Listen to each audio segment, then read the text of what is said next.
What's up, everybody? Welcome to Podcast Now. I'm Alex, and in this video, I want to talk about Microsoft's statement on the Xbox Series S and X in regards to its performance. Now, this is not a console war video, okay? I'm hoping throughout this video that I'm not necessarily going to pick sides, okay? I'm not anti any one of these consoles, okay? I own a PS5. Take that for what it's worth. If you want to leave the dislike now, be my guest, but I'm not anti either of these. I honestly see this more as a lesson and more along the lines of it's been weird this launch, and I think better things are coming in the future, honestly, for both of these consoles. So before I get too far in there, I do just want to promote a couple things. Obviously, make sure if you guys do like this stuff, you're subscribed here, have the ever so important bell icon turned on so you know all these videos go up. I end up doing 3, 4, 5 videos a day, so the bell icon truly does help. And also, if you guys want to follow me on Twitter, Podcast Now 15 is my Twitter handle. Link for it's in the description, or again, you can just search me on Twitter,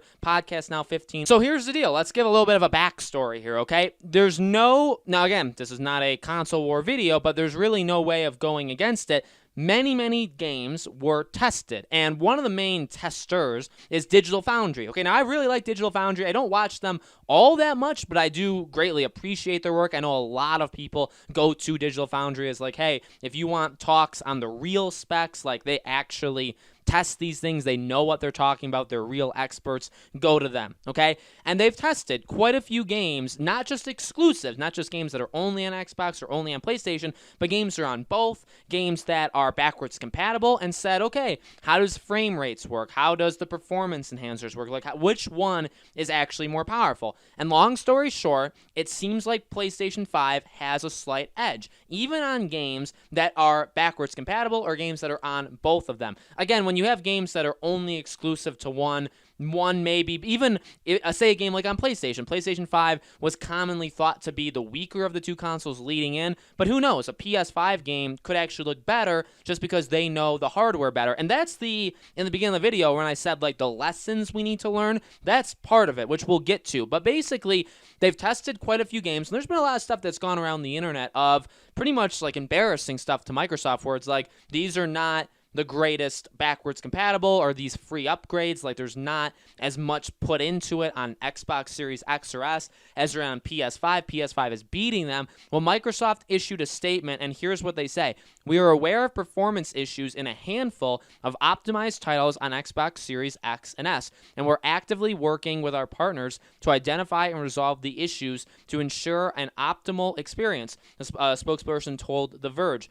As we begin, and this is the important part, as we begin a new console generation, our partners are now just scratching the surface of what next-gen consoles can do, and minor bug fixes are expected as they learn how to take advantage of our new platform. We are eager to continue working with developers to further explore the capability of Xbox Series X and S's in the future. Now, also, Sony has said that they will be working with development partners to ensure they'll also be getting the most out of the PS5. So here's the deal. Do I take that as like Microsoft is running scared and they know PS5 is like beating them and they have to issue a statement? I think, to be quite honest, like just my opinion, but to be honest with you guys, I think there is some of that there. Now, obviously, there's a lot of behind-the-scenes stuff there. They could flat out just not care what Sony thinks. They could not care what Sony's console does, or they could just be focusing on their own. But I do think the chatter on the internet, and the internet, by the way, is a smaller place than some people think, especially like Twitter. So when you see these become, and I'm not saying like it's right or wrong,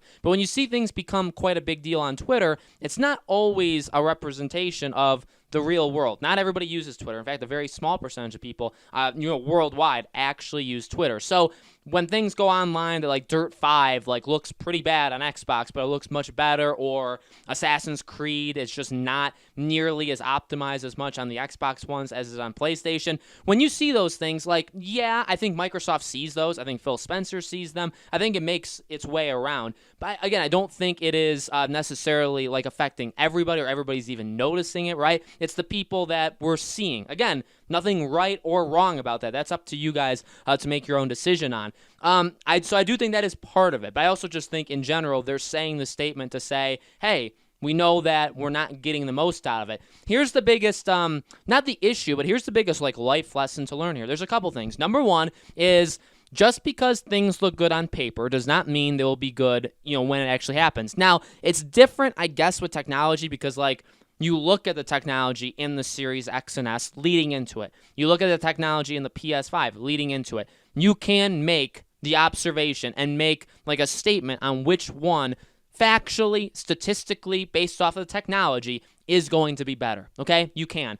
That doesn't guarantee that it will, though. And I think that's the biggest lesson. Factually, as we talked about, as time goes on, and Microsoft, I think, has said that over time, they think that basically their console will be better. Okay? Now, the problem is they've been saying for a year that it's the most powerful console. The Series X is the world's most powerful console, but the PS5 is beating it. So it's more of like a marketing, like they weren't exactly being truthful or they were way too cocky. It's more of a that discussion than it is the actual product. But again, the point is, over time, they do expect their console to look better. Fine. In all honesty, leading into these consoles, we knew that was going to be the case. What we've been told is, okay, for people that don't know, and to boil it down, basically, Xbox games are going to look better. Like, graphically, they're going to look better. The PS5, over time, games will run faster. The loading times, the speed, it'll be better. The ray tracing may also help PlayStation as well. There is ray tracing on Xbox, but it's more focused in on PS5. Okay, so that's pretty much, I mean, to boil it down, graphically, things should, over time, go Xbox's way. Loading times and just, the speed of getting in should go PlayStation's way. Again, though, the life lesson here is just because things should, or because, again, like the statistics and the technology say, does not mean they actually will. It all depends on the developer. It all depends on how much effort they're putting in to fully optimize it. And that goes back to discussions that even Jason Schreier had with people. And I have seen people on Twitter say this. You go back to like the spring when Jason Schreier goes around and says like, hey, Microsoft's saying they're the more powerful one, but all the developers I'm talking to are saying PlayStation is, or they're having an easier time doing it on PlayStation. And again, that to me, again, to not even pick on it, this isn't even picking on Xbox. This is just saying, just because something is said to be one way, ultimately, like, it's not the full story. You know what I mean? Ultimately, even though the Xbox say, and this is, by the way, just an example, Xbox is more powerful, okay?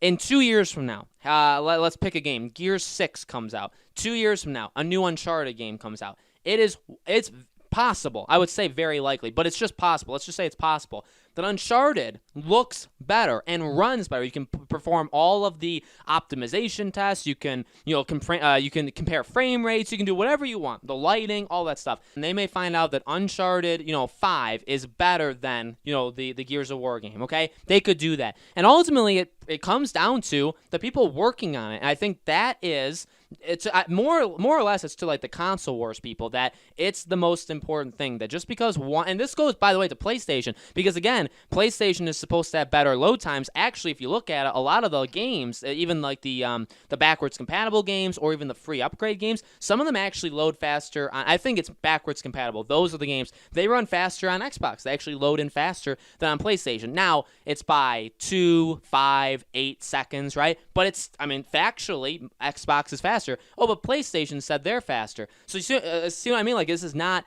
picking sides. This is saying they can both say whatever they want, but ultimately when it comes down to it, it comes down to the performance. It comes down to, are the developers that are working on games for both third-party games, which ones are they putting in more effort into, right? Which one's easier? It's possible in 2 to 3 years games still look better on PlayStation. Maybe it's just easier. Maybe they've found a way to unlock the PlayStation's full potential, but they haven't found Xbox's yet, right? Again, first-party games. Now, first-party games, exclusive games, they tend to take much more advantage of the console than anything else, right? Because they're only focused on that. Like Demon's Souls is on another level, I would even say, than Miles. And Miles is because it's on PS4 and PS5, okay? But in a year from Halo Infinite, hopefully, it doesn't look like it right now, but hopefully Halo Infinite takes full advantage, or as much advantage as it can, on the Series X and S, okay? Again, God of War Ragnarok, Spider-Man 2, all of these games, and then for Xbox, Avowed, Elder Scrolls 6, right? We can go down a laundry list of games on both of these that are exclusive to these.